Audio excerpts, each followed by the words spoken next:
Сүүлийн өдрүүдэд шатхуун түгээх станцуудад очир дараалал үүсэж бензиний нөөц ба нийлүүлэлтийн асуудал хөндөгдөд байгаа.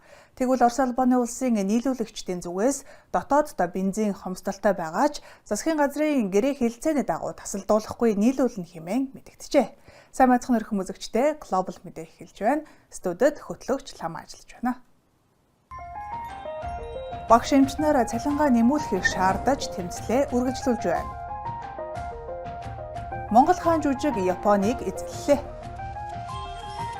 Урлагийн гал сэтгэлтэн бурхан урлаач ухаан заяа шүтэн торгон зураг нэртэй бие даасан үзэсгэлэнгээ олон нийтэд танилцууллаа. Багш эмчнэр цалингаа нэмүүлэхийг шаардаж засгийн газарт шаардлага хүргүүлсэн. Одоогийн байдлаар багш нарын хугацаагүй ажил хаялт үргэлжилсээр байгаа бол эмч эмнэлгийн ажилтнууд төв талбайд суултаа үргэлжлүүлж байна. Тэд цалингаа 3.5 сая төгрөг хүртэл нэмүүлэхээс нааш тэмцлээ зогсоохгүй гэдгийг мэдгдсэн юм. Гэвч одоогоор засгийн газраас энэ талаар ямар нэгэн дорвитой шийдвэр гаргаагүй байна. Багш нарын хугацаагүй ажил хаялт 5 дахь удаа үргэлжилж байна. Одоогийн байдлаар Улаанбаатар хотын 88 сургууль 222 цэцэрлэг энэхүү ажил хаялтад хамрагдаад байна. Мөн ажил хаялсан багшийн тоо 23 мянгад хүрч цааш тэн тоо нэмэгдэх хандлагатай байна. Энэ бол манай нийт одоо шууд гишүүнчлэлтэй 27 мянган гишүүн одоо боловсролын 70 гаруй мянган гишүүн байдаг. Эдгээр хүмүүсийн донд бол ямар нэг улс төрчсөн юм ерөөсөй байхгүй. За чагсаал цуглаан дээрээ ч болон одоо энэ суудан дээр ч гэсэн та нар огцрооч тэгээ чи ингэж ямар ч тийм улс төрийн зорилготой юм үйлдэл хийсэн хүн ерөөсөй байхгүй бодит амьдрал юм байна. Багш нарын цалингаа нэмүүлэхийг шаардсан энэхүү шаардлагыг жирийн иргэд дэмжиж байна. Гэвч тэдний энэхүү шаардлагыг улсын хурлын зарим гишүүд улс төржилт хэмээн үзэж байна. Зарим хүмүүс та бүхнийг улс төрийн зорилго агуулсан гэж яриад байгаа. Энэ үнэн юм болов. Ямар ч улс төр байхгүй. Бид бол улс төрийн байгууллага биш. Бид улс төрийн намд үйлчлдэг хүмүүс биш. Эмч ажилтнуудын гаргасан сандлыг л төр засаг дуу хоолойг нь хүргэдэг. Одоогийн байдлаар засгийн газраас багш эмчнэрийн тавьж байгаа энэхүү шаардлагыг хүлээн авч багшийн цалинг 15-аас 20%, эмчийн цалин 10-аас 15% нэмэгдүүлэх шийдвэр хүрснийг мэдэгдээд байна. Жанчуудаас Баттарч Баттала Багдаяв Ice Global. Үргэлжлэл үзэгч та бүхэн өнөөдөр болсон онцлог үйл явдлын мэдээллийг цөөн хормын мэдээгээс хүлээн авч үзсэн үү?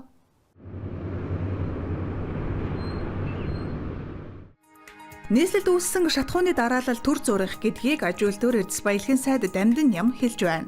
Гайл хяналтын байгууллага болоод шатхууны агуулга амралтгүй ажиллаж байгаа. Харин амралтын өдрүүдэд ихэнх компани инженер техникийн ажилтнууд амарснаас асуудал үүсжээ. Одоо станцуудыг эхнээс нь цэнэглэж байгаа гэлээ.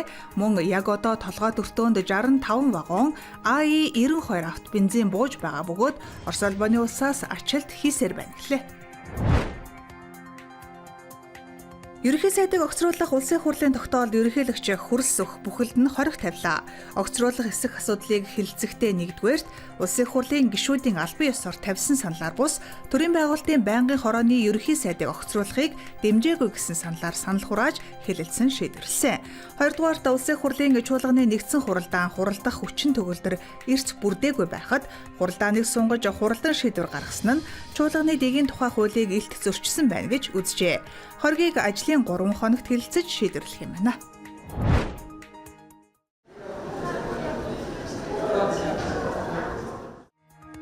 Ерөнхий боловсролын сургуулийн сурагчдын бие даалтын 7 хоног эхэллээ. Сурагчдын бие даан суралцахад чиглэсэн 7 хоногийг энэ хичээлийн жилд 2 удаа зохион байгуулна. Үүгээр сурагчид хувь хүний хөгжил, эрүүл мэнд, бүтээл сэтгэлгээ, зөөлөн ур чадвараа хөгжүүлэх, нийгэм сэтгэл хөдлөлийн ур чадварт суралцах, ажил мэргэжлийн чиг баримжаатай болох учиртай. Үүнийг сургууль бүр өөрсдийн зорилттой нийцүүлэн зохион байгуулах юм а. Бөөрөлжүүд цахилгаан станцын 2 дугаар блок төвийн нэгдсэн системд эрчим хүч нийлүүлж эхэллээ. Станцын 1-2 дугаар блок тус бүрдээ 150 мегаватт хүчин чадалтай. Эхний блок өнгөрсөн 12 дугаар сард ашиглалтанд орсон бол энэ сарын 18-нд хоёр дахь нь ашиглалтанд орж нийтдээ 300 мегаватт цахилгаан эрчим хүчийг үйлдвэрлэж эхэлжээ. Ингэснээр 963 мянган айл өрх цахилгаан эрчим хүчний тасалдалгүй болж байна.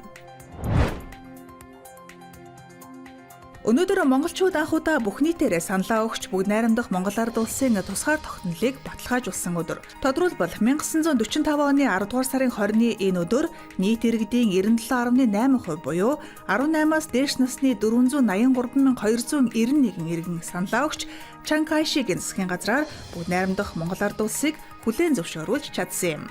Санал асуулгын үр дүнд дундад иргэн улсын гадаад яамнаас бүгд найрамдах Монгол ард улсын тусгаар тогтнолыг хүлээн зөвшөөрч баталсан тухай нот бичиг ирүүлсэн байдаг. Оросын цэргийн нэр чинжээч Рибор нэртэй алдарт Telegram сувгийг үүсгэн байгуулагч Михаил Звинчуков халахын гол дөрвөлдсөн гал нэртэй зурагт романыхаа дээжийг Бурайдын засгийн газарт хүлээлт өгчээ. Энэхүү комиксыг зөвлөлт Монголын цэргүүд Японы милитаристуудыг бут зогсны түүхт ялалтын ойд зориулан бүтээжээ. Эхний хэвлэлийг Монголын номын сангуудад болон ерөнхий боловсролын сургуулиудад хүргүүлээд байгаа бол энэ удаад Бурайдын номын сангийн сан хөмрөгийг баяжуулжээ. Учир нь тус номыг Бурайдын засгийн газрын дэмжлэгээр хийж бүтээжээ.